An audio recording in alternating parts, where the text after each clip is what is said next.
Hello friends, ਮੈਂ ਹਰਪਿੰਦਰ ਕੌਰ। ਤੁਸੀਂ ਦੇਖ ਰਹੇ ਹੋ ਇੰਗਲਿਸ਼ ਵਿਦ ਰੂਪ। ਅੱਜ ਮੈਂ ਤੁਹਾਨੂੰ ਥਰਡ ਕਿਊ ਕਾਰਡ ਕਰਵਾਉਣ ਜਾ ਰਹੀ ਹਾਂ। ਸੈਕੰਡ ਕਿਊ ਕਾਰਡ ਜੋ ਆਪਾਂ ਪਹਿਲਾਂ ਆਲਰੇਡੀ ਅਪਲੋਡ ਕਰ ਚੁੱਕੇ ਹਾਂ, ਇਹ ਨਿਊ ਕਿਊ ਕਾਰਡ ਜੋ ਐਡ ਹੋਇਆ ਮੈਂ ਤੁਹਾਨੂੰ ਉਹੀ ਕਰਵਾਉਣ ਜਾ ਰਹੀ ਹਾਂ। ਸਟੇਟਮੈਂਟ ਹੈ ਜੀ ਕਿਊ ਕਾਰਡ ਦੀ, ਡਿਸਕ੍ਰਾਈਬ ਆ ਪਰਸਨ ਹੂ ਸੋਲਵਡ ਆ ਪ੍ਰੋਬਲਮ ਇਨ ਆ ਸਮਾਰਟ ਵੇ। ਕੋਈ ਇੱਦਾਂ ਦਾ ਪਰਸਨ ਡਿਸਕ੍ਰਾਈਬ ਕਰਨਾ ਜੋ ਪ੍ਰੋਬਲਮ ਨੂੰ ਬੜੇ ਸਮਾਰਟ ਵੇ ਨਾਲ ਹੈਂਡਲ ਕਰ ਲੈਂਦਾ ਹੈ। ਹੂ ਦਿਸ ਪਰਸਨ ਇਜ਼, ਉਹ ਪਰਸਨ ਕੌਣ ਹੈ। ਵਟ ਦਾ ਪ੍ਰੋਬਲਮ ਵਾਜ਼, ਕੀ ਪ੍ਰੋਬਲਮ ਸੀ। How he or she solve it, ਕਿੱਦਾਂ ਉਸਨੇ ਸੋਲਵ ਕੀਤੀ। And explain why you think he or she did it in a smart way, ਅਤੇ ਤੁਸੀਂ ਕਿਉਂ ਸੋਚਦੇ ਹੋ ਵੀ ਉਸਨੇ ਇਹ ਸਮਾਰਟ ਵੇ ਨਾਲ ਕਿੱਦਾਂ ਕੀਤੀ। ਠੀਕ ਹੈ ਜੀ।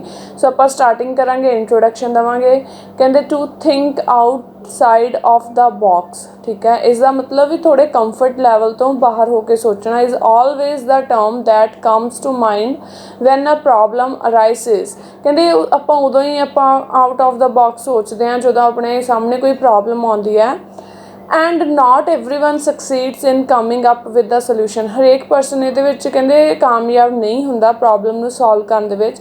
But there is one person on this planet ਦੋ ਹੂ always surprises me with his ਕਲੈਵਰਨੈਸ। ਪਰ ਕਹਿੰਦੇ ਇਸ ਪਲੈਨਟ 'ਤੇ ਇੱਕ ਇੱਦਾਂ ਦਾ ਪਰਸਨ ਹੈ ਜੋ ਹਮੇਸ਼ਾ ਕੋਈ ਵੀ ਪ੍ਰੋਬਲਮ ਸੋਲਵ ਕਰਨ ਦੇ ਵਿੱਚ ਕੀ ਹੁੰਦਾ ਹੈ, ਹਮੇਸ਼ਾ ਮਤਲਬ ਕਿ ਸਕਸੀਡ ਹੁੰਦਾ, ਹਮੇਸ਼ਾ ਹੀ ਕਲੈਵਰਨੈਸ ਦੇ ਨਾਲ ਪ੍ਰੋਬਲਮ ਨੂੰ ਸੋਲਵ ਕਰ ਲੈਂਦਾ ਹੈ। And ability to come up with the solution to even some of the toughest problems. ਤਾਂ ਕਹਿੰਦੇ ਉਹ ਹਰੇਕ ਪ੍ਰੋਬਲਮ ਨੂੰ ਸੋਲਵ ਕਰ ਲੈਂਦਾ ਚਾਹੇ ਟਫ ਵੀ ਹੋਵੇ।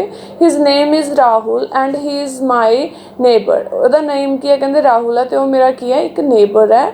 ਉਸ ਤੋਂ ਬਾਅਦ ਆਪਾਂ ਨੈਕਸਟ ਐਲੈਬੋਰੇਟ ਕਰ ਦਾਂਗੇ। ਕਹਿੰਦੇ I was having trouble with my cell phone charging backup time. ਠੀਕ ਹੈ, ਕਹਿੰਦੇ ਮੈਨੂੰ ਕੀ ਟਰਬਲ ਆ ਰਹੀ ਸੀ ਮੇਰੇ ਫੋਨ ਦੇ, ਮਤਲਬ ਕਿ ਬੈਕਅਪ ਦੇ ਵਿੱਚ ਪ੍ਰੋਬਲਮ ਆ ਰਹੀ ਸੀ, ਚਾਰਜਿੰਗ ਬੈਕਅਪ ਦੇ ਵਿੱਚ। It was trouble for me, ਇਹ ਮੇਰੇ ਲਈ ਪ੍ਰੋਬਲਮ ਸੀ।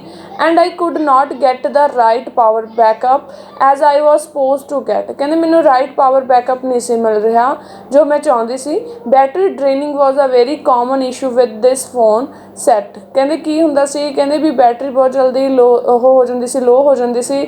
And so I had to remain worried about my mobile phone charging issue. ਕਹਿੰਦੇ ਮੈਨੂੰ ਬਹੁਤ ਜ਼ਿਆਦਾ ਚਿੰਤਾ ਸੀਗੀ। But mister Rahul advised me to follow some charge cycles. ਉਹਨਾਂ ਨੇ ਕਹਿੰਦੇ ਮੈਨੂੰ ਕੁਝ ਐਡਵਾਈਸ ਨਸੀਹਤ ਦਿੱਤੀ ਕਿ ਤੁਸੀਂ ਇਹ ਵਾਲੇ ਚਾਰਜ ਸਾਈਕਲਸ ਨੂੰ ਫੋਲੋ ਕਰੋ। And also asked me to change the phone charger. ਅਤੇ ਉਹਨਾਂ ਨੇ ਮੈਨੂੰ ਮੇਰਾ ਫੋਨ ਚਾਰਜਰ ਚੇਂਜ ਕਰਨ ਦੇ ਲਈ ਕਿਹਾ। I never thought of the issue. ਕਹਿੰਦੇ ਮੈਂ ਇਸ ਬਾਰੇ ਸੋਚਿਆ ਹੀ ਨਹੀਂ ਸੀਗਾ। And to my surprise it worked very well. ਅਤੇ ਕਹਿੰਦੇ ਮੇਰੇ ਲਈ ਇਹ ਜਿਹੜਾ ਉਹਨਾਂ ਨੇ ਮੈਨੂੰ ਸਲਾਹ ਦਿੱਤੀ ਮੇਰੇ ਲਈ ਬਹੁਤ ਵਧੀਆ ਰਿਹਾ ਜੋ ਮੈਨੂੰ ਉਹਨਾਂ ਨੇ ਸਾਈਕਲਸ ਦੱਸੇ। Mister Rahul is my neighbour and work as an IT expert at a local company. ਕਹਿੰਦੇ ਉਹ ਮੇਰੇ ਨੇਬਰ ਨੇ ਅਤੇ ਉਹ ਇੱਕ IT ਐਕਸਪਰਟ ਨੇ।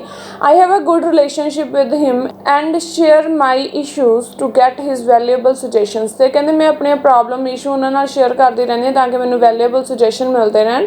ਬੀਇੰਗ ਐਨ ਐਂਡਰੋਇਡ ਯੂਜ਼ਰ, ਜਿਵੇਂ ਕਿ ਕਹਿੰਦੇ ਮੈਂ ਇੱਕ ਐਂਡਰੋਇਡ ਯੂਜ਼ਰ ਹਾਂ। It is really hard when you have a phone and you can't use it. ਕਹਿੰਦੇ ਇਹ ਬਹੁਤ ਵੱਡੀ ਪ੍ਰੋਬਲਮ ਹੋ ਜਾਂਦੀ ਹੈ ਤੁਹਾਡੇ ਕੋਲ ਫੋਨ ਹੋਵੇ ਬਟ ਤੁਸੀਂ ਯੂਜ਼ ਨਾ ਕਰ ਸਕੋ ਕਿਉਂਕਿ ਬੈਕਅਪ ਦੀ ਪ੍ਰੋਬਲਮ ਕਰਕੇ।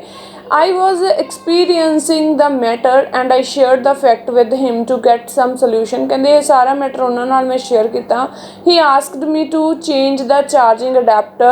ਉਹਨਾਂ ਨੇ ਕਹਿੰਦੇ ਮੈਨੂੰ ਚਾਰਜਿੰਗ ਅਡੈਪਟਰ ਚੇਂਜ ਲਈ ਕਿਹਾ। And also to install an application to complete the charging cycle। ਅਤੇ ਇੱਕ ਉਹਨਾਂ ਨੇ ਮੈਨੂੰ ਕੋਈ ਐਪਲੀਕੇਸ਼ਨ ਇੰਸਟਾਲ ਕਰਨ ਲਈ ਕਹੀ। It was a great solution indeed। ਇਹ ਮੇਰੇ ਲਈ ਬਹੁਤ ਵਧੀਆ ਸੋਲਿਊਸ਼ਨ ਰਿਹਾ। In fact I was planning to change my phone set। ਕਿਉਂਕਿ ਮੈਂ ਪਲਾਨ ਕਰ ਰਹੀ ਸੀ ਕਿ ਮੈਂ ਆਪਣਾ ਫੋਨ ਚੇਂਜ ਕਰ ਲੈਣਾ। If I would not get the solution, ਜੇ ਮੈਨੂੰ ਸੋਲਿਊਸ਼ਨ ਨਾ ਮਿਲਦਾ। I would have change the phone within a couple of days. ਕਹਿੰਦੇ ਮੈਂ ਜਲਦੀ ਹੀ ਚੇਂਜ ਕਰ ਦੇਣਾ ਸੀ। But following the instructions I was able to get back a better battery backup. But ਜਦੋਂ ਕਹਿੰਦੇ ਮੈਨੇ ਉਹਨਾਂ ਦੀਆਂ ਸਾਰੀਆਂ ਇੰਸਟਰਕਸ਼ਨਸ ਨੂੰ ਫੋਲੋ ਕੀਤਾ ਦੈਨ ਕਹਿੰਦੇ ਮੇਰਾ ਫੋਨ ਹੀ ਮੈਨੂੰ ਵਧੀਆ ਬੈਟਰੀ ਬੈਕਅਪ ਦੇਣ ਲੱਗ ਗਿਆ। ਤਾਂ ਇਹ ਪਰਸਨ ਸੀ ਜਿਸ ਨੇ ਮੇਰੀ ਪ੍ਰੋਬਲਮ ਨੂੰ ਕਲੈਵਰਨੈਸ ਦੇ ਨਾਲ ਸੋਲਵ ਕੀਤਾ। ਠੀਕ ਹੈ ਜੀ। ਇਹਦੇ ਫੋਲੋਅਪਸ ਕੁਐਸਚਨ ਨੇ, do you think children are born smart or do they learn to become smart. ਕਹਿੰਦੇ ਤੁਹਾਨੂੰ ਕੀ ਲੱਗਦਾ ਵੀ ਜੋ ਬੱਚੇ ਨੇ ਉਹ ਜਦੋਂ ਪੈਦਾ ਹੁੰਦੇ ਨੇ ਉਦੋਂ ਹੀ ਸਮਾਰਟ ਹੁੰਦੇ ਨੇ ਜਾਂ ਉਹ ਕਹਿੰਦੇ ਸਿੱਖ ਕੇ ਕੁਛ ਫੇਰ ਸਮਾਰਟ ਬਣਦੇ ਨੇ।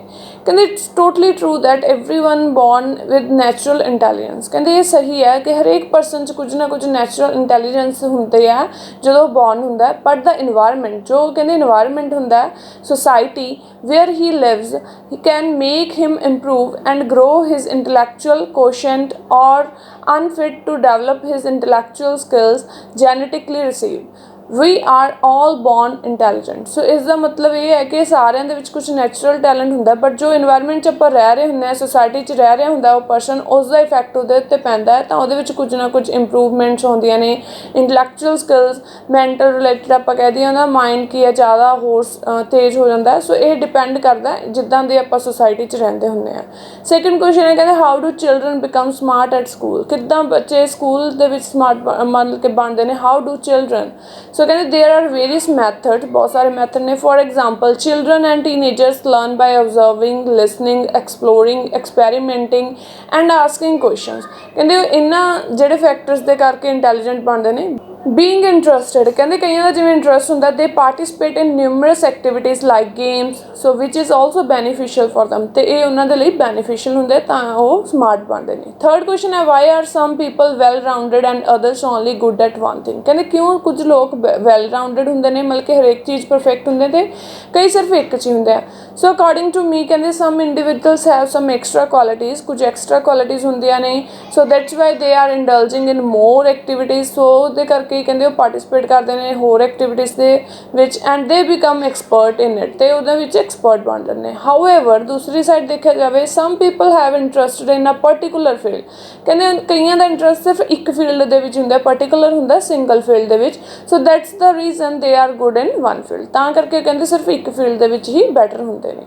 ਫੋਰਥ ਕੁਐਸਚਨ ਹੈ why does modern society need talent of all kinds. ਕਿਉਂ ਮਾਡਰਨ ਸੋਸਾਇਟੀ ਦੇ ਵਿੱਚ ਮਤਲਬ ਕਿ ਜ਼ਰੂਰਤ ਹੈ ਹਰੇਕ ਕਾਈਂਡ ਦੇ ਟੈਲੈਂਟ ਦੀ। So the world needs ideas and innovation to make progress against the many problems we face। ਕਿਉਂਕਿ ਸਾਨੂੰ ਕਹਿੰਦੇ ਜ਼ਰੂਰਤ ਹੈ, ਵਰਲਡ ਨੂੰ ਜ਼ਰੂਰਤ ਹੈ ਬਹੁਤ ਸਾਰੇ ਆਈਡੀਆਜ਼ ਦੀ, ਇਨੋਵੇਸ਼ਨਸ ਦੀ, ਜੋ ਪ੍ਰੋਬਲਮਸ ਆਪਾਂ ਫੇਸ ਕਰ ਰਹੇ ਹਾਂ ਉਸ ਨੂੰ ਸੋਲਵ ਕਰਨ ਦੇ ਲਈ। Apart from this if society has mixed talent, ਜੇ ਸੋਸਾਇਟੀ ਦੇ ਵਿੱਚ ਮਿਕਸਡ ਟੈਲੈਂਟ ਹੋਗਾ then it is beneficial for their growth and people with different talents work together and tackle any kind of problems। ਕਹਿੰਦੇ ਇਹਦੇ ਨਾਲ ਕੀ ਹੈ society ਦੀ growth ਹੋਏਗੀ and ਜੇ ਲੋਕਾਂ ਦੇ ਵਿੱਚ ਮਿਕਸਡ ਟੈਲੈਂਟ ਹੋਗਾ, ਹਰੇਕ ਪਰਸਨ ਕੀ ਹੈ ਇਕੱਠੇ ਉਹ ਕੰਮ ਕਰਨਗੇ, ਠੀਕ ਹੈ, ਦੈਨ ਕੋਈ ਵੀ ਪ੍ਰੋਬਲਮ ਦਾ ਉਹ ਸੋਲੂਸ਼ਨ ਕੱਢ ਸਕਦੇ ਨੇ। ਠੀਕ ਹੈ ਫਰੈਂਡਸ, ਇਸ ਇਸ ਦੇ ਫੋਲੋਅਪਸ ਕੁਐਸਚਨ। ਮੈਨੂੰ ਆਸ ਹੈ ਕਿ ਤੁਹਾਨੂੰ ਮੇਰੀ ਅੱਜ ਦੀ ਕਲਾਸ ਵਧੀਆ ਲੱਗੀ ਹੋਵੇਗੀ। ਜੇ ਤੁਹਾਨੂੰ ਮੇਰੀ ਅੱਜ ਦੀ ਕਲਾਸ ਵਧੀਆ ਲੱਗੀ ਲਾਈਕ ਤੇ ਕਮੈਂਟ ਕਰਕੇ ਜ਼ਰੂਰ ਦੱਸਿਓ। ਓਕੇ ਫਰੈਂਡਸ, ਮਿਲਦੇ ਹਾਂ ਨਵੀਂ ਵੀਡੀਓ ਦੇ ਨਾਲ। Bye bye, take care.